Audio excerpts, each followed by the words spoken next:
Hello și bine m-am regăsit la un nou video. Astăzi sunt cu ideea de a face această pisică de la Teen la Foreground. Pentru că chiar îmi doresc să fac un anime. Avem puțin 4 episoade în total această serie și hai să vedem dacă vom reuși. Zice că este somn.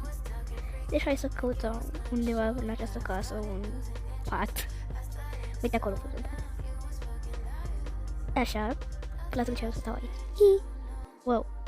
Postin! Apropo, înainte de a continua, pe mine m-ar ajuta foarte mult să lăsați un like pentru a continua următorul episod. Apropo, la 30 de like-uri continuăm cu următorul episod de a face această pisică de la Newborn la Foreground. Dar acolo nu o să mai vorbesc deja pentru că va dura foarte mult și trebuie să dau la speed videoclip. Ok, hai să continuăm. Aștepta până îmi va cere altceva. Durează o veșnicie. Haide, pisică, te rog.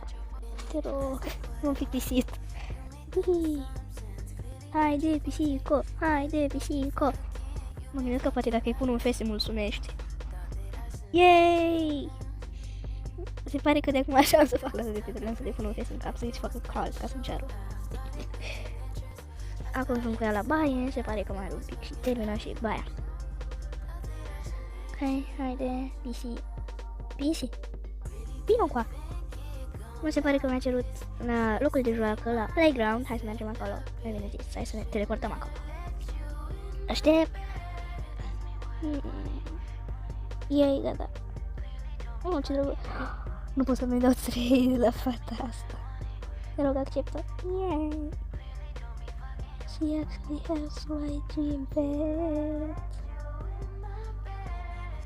Let's offer.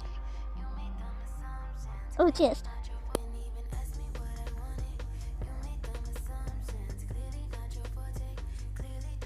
Yes. Bă, într-un final am ajuns. Yay! Hai, pisică.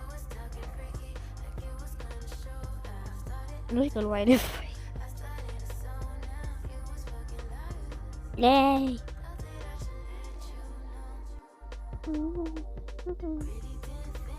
Eu am să revin când pisica mea va reveni. Adică va reveni. Doamne, ce se întâmplă cu mine?